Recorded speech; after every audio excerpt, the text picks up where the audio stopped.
Muitas pessoas aqui do canal me pediram para atualizar a questão da reforma do Gigantinho. Eu vou te contar sobre isso agora depois da vinheta. Fica comigo!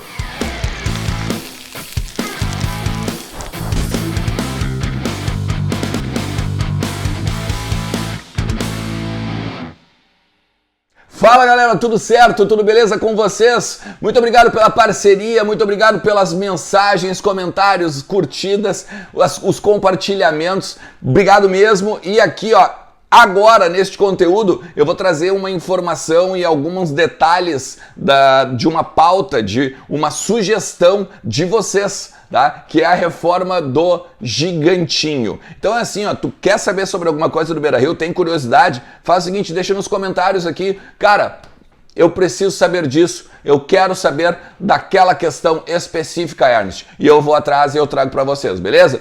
Então vamos falar sobre o Gigantinho, tá? O projeto do Gigantinho, neste momento, da reforma do Gigantinho, ele está em stand-by no Conselho Deliberativo. Por quê? Bom, a gente vai precisar fazer uma... Basicamente, a gente vai ter que recapitular, tá? Para vocês entenderem o que está acontecendo.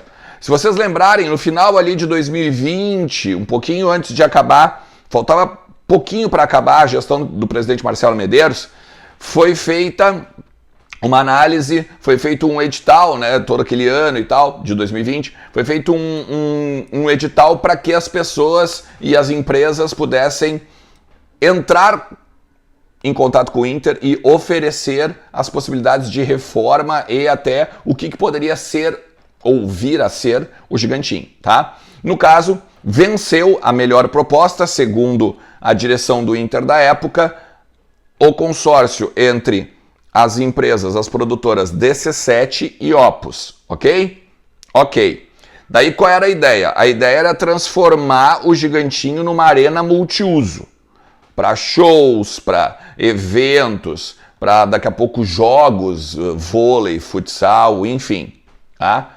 É a arena multiuso, era isso que estava sendo programado. A questão é a seguinte, daí o Inter foi lá e assinou com a DC7 e com a Opus um documento chamado Protocolo de Intenções, em que o Inter se mostrava interessado em ceder a área do Gigantinho para a Opus e para a DC7 e, em contrapartida, a DC7 reformava a estrutura, né? O ginásio, tá? Beleza, até aí tudo bem. Porque é o seguinte, ó, o Gigantinho ele vai completar 50 anos no ano que vem, 50 anos de inauguração no ano que vem. Hoje ele é um prédio obsoleto. Hoje ele é um prédio que precisa de muitas reformas. E a reforma ela ia custar em torno de 30 milhões de reais, tá? 30 milhões de reais, isso que a DC7 e a Opus iria pagar, né? Ou iria investir. Só que daí, quando chegou nos conselheiros o contrato e as minutas e todos os artigos certinhos ali do documento, várias questões e várias pendências ficaram para ser não só acertadas, mas reformuladas. Vou te dar um exemplo, tá? Aqui, ó, eu até guardei, cara, é importante a gente falar sobre isso, tá? Porque no contrato original, né, diria que era 20 anos de cedência, né, pelos esses 30 milhões, ok? Ok. Só que no contrato também diz assim, ó, que a renovação por mais 20 anos é automática. Ou seja, o Inter não estava trocando, a reforma de 30 milhões por 20 anos de cedência. Basicamente era 40 anos de cedência. Então vamos supor que a gente começasse a fazer a obra, sei lá, em 2025, tá?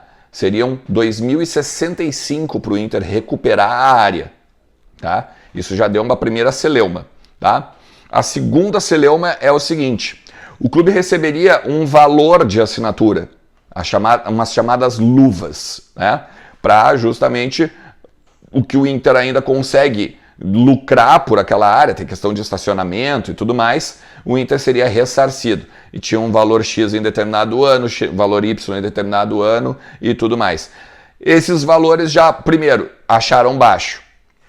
As pessoas, os especialistas em patrimônio, né, e novos negócios ali no Conselho Deliberativo, que fazem parte inclusive das comissões, acharam que o valor era baixo e, além disso, ia contra algumas outras parcerias que o Inter já tem, por exemplo, ali com estacionamento, só para ter uma ideia. Então era uma outra celeuma que teve para organizar e para o projeto continuar, tá? Por último, daí tem essa questão da parceria dúbia, tá? Dúbia. Por quê? Porque a margem de investimento, ela poderia ser 30 milhões, tá? Ok. Só que dentro desses 30 milhões não especificava que tipo de investimento ia ser feito. Vou te dar um exemplo, tá? A estrutura hoje ela é defasada, ela precisa ser arrumada, ela precisa ser feita toda uma grande reforma, né? Por exemplo, a DC7 a Opus poderia fazer uma reforma hidráulica, uma reforma elétrica e uma reforma, por exemplo, no teto, né, no telhado do Gigantinho, e o restante botar em equipamentos, como por exemplo de áudio, de iluminação, de palco, e tá aqui os 30 milhões, foi isso aqui que a gente investiu, é isso aqui que a gente tinha combinado. Não especificava que eram, por exemplo, 30 milhões para prédio, X milhões para equipamento, X milhões para questões diversas, entende? Então o escopo dos 30 milhões, ele não era específico, ele não era definido.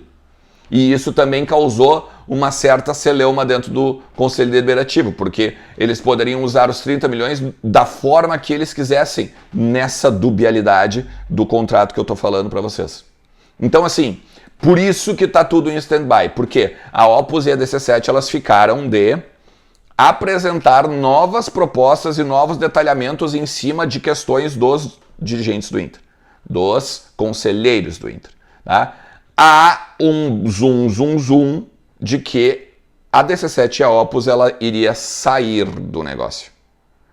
E que a demora para ela fazer esses pedidos e esses apontamentos se dá por isso. Ou seja, com isso o Inter teria que fazer um novo edital ou então pegar o segundo colocado do edital já feito, tá? Para então seguir na possibilidade de reforma do Gigantinho. Ou seja, esse assunto ainda vai dar muito o que falar, porque não é simplesmente entregar o patrimônio do Inter para simplesmente fazer algo. Não, tem que se criar um projeto, tem que se criar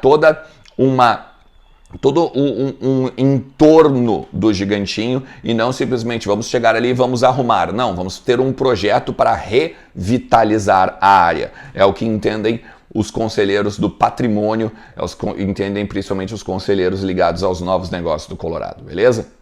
Espero que vocês tenham gostado, espero que eu tenha podido ajudar vocês nessa situação aí do Gigantinho. Obrigado mesmo, deixa o teu like, compartilha para o maior número de colorados que tem muito interesse aí nessa questão do patrimônio. Passa o meu conteúdo aqui, passa o canal do Alexandre Ernst, beleza? Um forte abraço para vocês e a gente conversa ao longo do segmento. Valeu, tchau, tchau!